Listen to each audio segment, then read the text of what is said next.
Et donc on va continuer avec peut-être un petit point que je vais éclaircir parce que j'utilise beaucoup l'appellation Tiger Knee qui est peut-être pas forcément connu par tout le monde. Ils doivent se dire mais ici il joue à Street ou quoi lui là. Donc Tiger Knee c'est une appellation qui vient effectivement du Tiger Knee de Sagat dans Street et qui vient plus précisément de la première manipulation du Tiger Knee donc dans les Street Fighter 2 ou je sais plus quoi, un des premiers. Où la manipulation était un quart de cercle avant qui terminait sur la diagonale haut avant. Donc il fallait faire un quart de cercle, aller un petit peu plus loin. Et on a repris cette appellation pour la plupart des attaques que les joueurs font au ras du sol, alors que ce sont des attaques aériennes. Donc par exemple le Crescent Saber de Lambda, là, le quart arrière D aérien, et ben, comme Reria et beaucoup de Lambda le font en faisant un quart arrière et en le faisant au ras du sol, on appelle ça un Tiger Knee parce que la manip c'est ça, en fait il va faire son quart de cercle arrière et terminer sur la diagonale haut avant pour faire son Crescent Saber. Et il y a d'autres personnages qui utilisent ces manipulations comme Tsubaki ou Akumen, ou je crois que Karl aussi pour l'Allegretto. Enfin bref, donc Tokyo qui nous envoie Aura pour réussir à sortir la Lambda de Ria qui fait directement un dash avant shop. Alors bon, ça fait pas très mal normalement parce qu'elle peut pas combo si elle a pas de tension, mais Aura a roulé et s'est pris l'enchaînement de slash dans la tête avec le combo suivi par Ria. Ria qui amène son adversaire jusqu'au coin, il le pousse, le Tiger Knee qui passe, elle combo pas derrière, je crois qu'elle peut, je l'avais vu faire dans l'autre vidéo.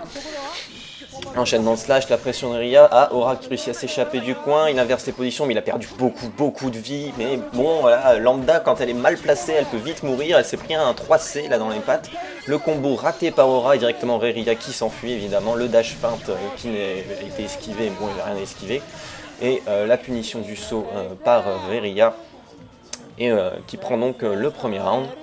Elle l'a un petit peu maltraité, là, backdash cette fois-ci de la part de Ria qui s'est dit je vais un petit peu plus zoner, elle s'est pris un drive à l'autre bout de l'écran, la chop spéciale d'Aura qui passe dans le vent dans le coin, ça permet à Ria de se sortir du coin avec une petite punition, le bas A qui fait double touche et le bas B qui est repris par Ria, le dash feinte chop c'est déchopé, Ria qui passe en dessous, au-dessus, air dash mais qui se fait punir malheureusement par Aura. Et punir dans les airs, la petite pression d'Aura, il était un peu trop loin pour mettre le 5C. La chop s'est déchopée, l'overhead s'est encaissé, c'est dommage, mais bon, ça fait pas trop mal. Ria qui s'enfuit, les deux bons adversaires qui ont échangé leur position. Ria qui drive, mais qui se prend le drive d'Aura avec un bon petit combo. Hein. Il peut pas faire grand chose à cette distance, même s'il aurait pu rapide cancel. Le dash anti-air qui est passé, c'est le plus gros starter de Lambda. Hein. Derrière, il avait fait ses plus gros dégâts.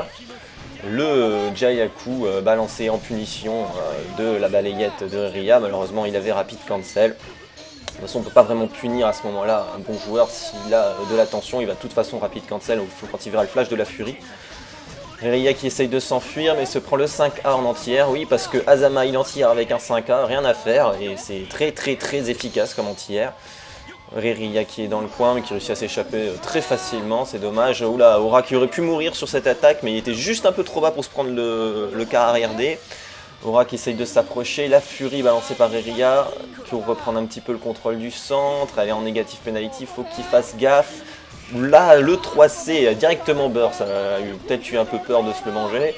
Bon il aurait pu burst après avoir confirmé le fait de se le manger. Ah bah oui en fait il n'y avait plus de temps, Ria qui a juste essayé de gagner du temps et qui a réussi donc à s'imposer face à Aura pour Kanagawa. Ria qui continue donc de creuser l'écart pour Kanagawa et pour sortir Ria cette fois-ci on envoie une Taokaka, il s'agit de Meppo. Alors Taokaka un des rares persos qui peut se vanter de zoner Lambda hein, parce qu'elle a un contrôle aérien absolument phénoménal. Elle a essayé de driver à l'autre bout de l'écran, elle s'est pris un enchaînement de slash, alors, il y a eu je crois que c'était un 5A qu'elle s'est pris avant. Et de l'autre côté ça a fait cross-up et elle a quand même continué son combo. Ria, le D qui touche pour Meppo qui lance un 6C dans le vent, c'est pas puni, il a pu remettre sa garde. Mais il se prend quand même un dash low dans les pattes, le 6A anti-air qui n'est pas passé, le 6A qui passe cette fois-ci qu'un hit avec le combo qui s'ensuit directement confirmé, qui emmène Ria jusque dans le coin. Donc Meppo qui va réussir à placer un drive et qui réenchaîne tout de suite sur un autre combo. Pour l'instant ça se passe un petit peu moins bien pour Ria que dans les autres matchs. Elle est toujours dans le coin, Meppo qui recule beaucoup. Ria qui rush pour essayer de le reprendre, il se prend directement un dé dans la tête avec le combo qui s'ensuit. C'est fait un petit peu malmener Ria sur ce round. On va voir s'il arrive à reprendre le dessus, là, mais face à Taokaka c'est très difficile hein, pour Lambda. Le moindre drive mis dans le vent, c'est la mort assurée. Le reset de combo avec la chop pour Taokaka, je me demande si c'est un reset ou s'il ne pouvait juste pas continuer encore derrière. Les Pokizone, pour l'instant il a pris l'avantage, il essaye d'appâter son adversaire et ça réussit, voilà, dès qu'il bouge. Dès que Ria essaye un peu de lancer une attaque, il se prend directement un drive dans la tête avec un combo, elle a perdu plus de la moitié de sa vie. Le bas A à la redescente du saut pour Mepo qui passe, encore une fois un combo. Alors c'est que des petits combos, il fait pas les plus gros combos de Taokaka, il n'arrive pas à placer les gros starters, mais c'est très gênant pour Ria quand même. Qui réussit quand même à placer une chop en reject miss, et là directement burst, parce qu'une chop dans le coin face à Lambda ça peut faire très mal. C'est une espèce de petit loop avec les Tiger Knee du Crescent Saber. Mepo qui a réussi à reprendre, à s'enfuir, à reprendre le contrôle du centre. Ria qui n'a quasiment plus de vie. Ça passe dans la garde. Et c'est le décès de Ria qui donc s'incline sur... il donc s'incline et Kanagawa qui va devoir envoyer quelqu'un d'autre. Alors qui est-ce qu'ils vont envoyer? Ils envoient une Rachel pour gérer la Taokaka. Il s'agit de Omitan. Alors je sais pas si stratégiquement c'est une très bonne idée d'envoyer une Rachel face à une Taokaka, mais en même temps envoyer Rachel face à n'importe quoi, c'est pas très bon stratégiquement. Une pauvre personne absolument qu'un versus favorable. Donc autant pas lui envoyer face à un versus trop défavorable, même si Taokaka c'est quand même très dur hein, pour Rachel, ça n'a jamais été très facile. Un personnage qui va la presser à l'infini. La chop c'est passé et cette fois-ci c'est un gros starter avec le taunt loop dans le coin. Il va faire très mal, alors je sais pas s'il a reset ou s'il s'est raté là. Mais en tout cas, Omitan qui réussit à reprendre le contrôle du centre, le contrôle du coin bien sûr, qui essaye de ne pas se retrouver dans le coin, de reculer, et recule, à force de reculer, il se retrouve dans le coin, il se reprend un taunt loop, en plus la pauvre Rachel qui a malheureusement des hitbox dans sa robe, alors forcément elle se prend des combos absolument énormes. C'est difficile de la rater, on dirait pas comme ça, mais en fait elle est aussi grande que Tiger. L'Obélia qui a explosé avec Sword Iris qui a réussi à placer, le crossover en plein saut qui a quand même été bien gardé par Taokaka. Mepo qui est quand même en train de martyriser Omitan, là ça fait mal de voir ça, hein. J'ai mal pour la Rachel, elle a quasiment plus de vie, elle n'arrive absolument pas à maintenir son adversaire à distance. Voilà la fin, je te dash dessus, tu fais péter les Sword Iris alors que je backdash et je drive encore à l'autre bout de l'écran. Mais Taokaka n'en a rien à faire des Tiny Lobelia. Et de toute façon, même s'il s'en prend un, ça va même pas faire mal. Parce que Rachel n'a pas de gros combos. Voilà, sur un Tiny Lobelia qui lance pas un Sword Iris. Tiny Lobelia, c'est le nom de l'attaque quand elle le pose. Sword Iris, c'est le nom quand elle le fait exploser. Donc c'est pas toujours évident. Mais bon, voilà. Un Sword Iris qui va toucher counter. Rachel va pas faire très mal dessus. Donc Mepo prend des risques. Prend beaucoup de risques pour attaquer Rachel et ça paye vu que de toute façon les punitions sont pas énormes. Voilà Rachel qui réussit à placer un bas A, là pousse Mepo jusque dans le coin, il a essayé de s'échapper, il s'est pris un saucé, le drive qui passe en counter pour Mepo, voilà, combo directement derrière, il traverse tout l'écran, elle repousse Rachel jusque dans l'autre coin. Omitan qui se met tout seul dans le coin, il réussit à trouver une chop après un instant de bloc, c'est bien trouvé, peut-être moyen de faire mal avec ça, non, elle fait 6 hits, elle reset, Mepo qui est dans la grenouille, et il place quand même l'air chop après avoir réussi à se sortir du coin. C'était parti pour un taunt loop, mais Omitan burst directement, l'overhead bien placé, avec George dans les pattes, je t'électrifie les pattes, le Baden Lily, Omitan qui a repris l'avantage dans ce round, la première fois de ce match qu'il a l'avantage à l'énergie. Et là, cette fois-ci, il est dans le coin, il va essayer de maintenir son adversaire le plus à distance. Il se prend un saut slash, ça c'est pas bon, ça fait mal. Avec le taunt loop dans le coin. Reset ou ratage, je ne sais pas. Mais en tout cas, Omitan qui l'a vu, qui recover, qui airshot. Et qui réussit à prendre le deuxième round. Et ben, elle s'en sort pas trop mal, la Rachel. Elle a réussi à prendre un round, elle a réussi à placer un gros combo dans le coin. Rachel qui est quand même un perso très stratégique. En plus, c'est très difficile de bien la jouer. Hein. C'est pas... Elle avait beau être top tier dans Calamity Trigger, c'était pas un top tier très facile à jouer. Et maintenant, non seulement elle est au tier, mais elle est toujours aussi dure à jouer, même encore plus dure à jouer. Elle se prend un saut slash là, elle se fait pousser jusque dans le coin. Voilà, Omitan qui recover, il caste sa petite pomme ou sa citrouille. Je n'ai jamais compris si c'était une pomme ou une citrouille ce truc. Et là, Omitan qui a l'autre, Mepo qui a l'autre bout de l'écran, il s'en fiche, il traverse tout. Il pourrit, et attendez, Ah, c'est Rachel qui est en debuff là? Non, non, c'était Mepo qui était débuffé, je pense. Il y avait le debuff de la camp, parce que quand on campe trop dans ce jeu, on se prend un debuff. J'ai pas compris pourquoi il y a eu ce debuff qui est apparu d'un seul coup. Et là, cette fois-ci, Rachel qui est débuffé, mais de toute façon, avec la vie qui lui reste, ça va pas faire grand-chose. Balance un 2C au pif pour essayer de se sortir, mais bon, ça ne passe pas.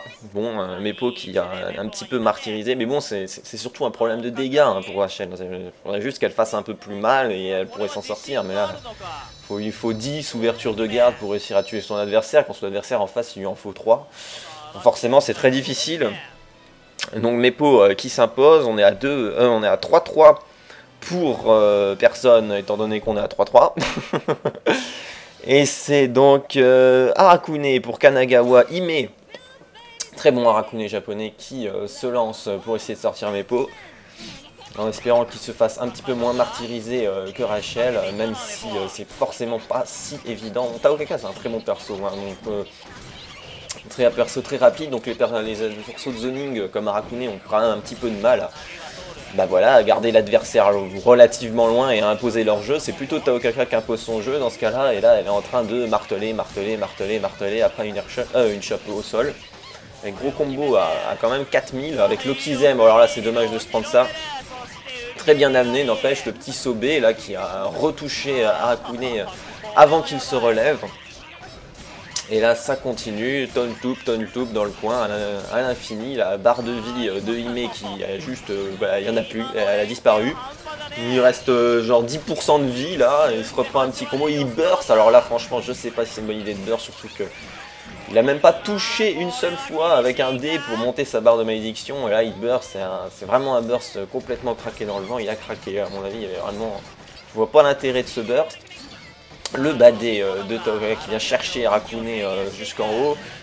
Alors c'est un avancé, hein, l'entière de Arakune je crois là. Voilà. Le avancé qui est passé avec un petit combo, mais il a toujours pas fait avancer sa barre de malédiction. Hime qui essaye de s'enfuir et de perturber le jeu de son adversaire, mais c'est quand même pas évident, ça bouge dans tous les sens, ça passe crossover, cross-up, cross-down de partout. On a d'un côté Taokaka qui... Ouh, le 6C. Alors là c'est très dommage parce que le 6C qui est passé, qu'il a raté son confirme, mais Hime qui a quand même burst, mais le résultat c'est un gold burst, il a réussi à maudire son adversaire, alors là il est bien mieux parti pour réussir à s'imposer dans ce round. Malheureusement il se prend un petit combo, il se repère la pression, il reste encore un petit peu de malédiction, Mepo qui va essayer de faire durer le combo pour conserver de la barre de malédiction, et alors là c'est...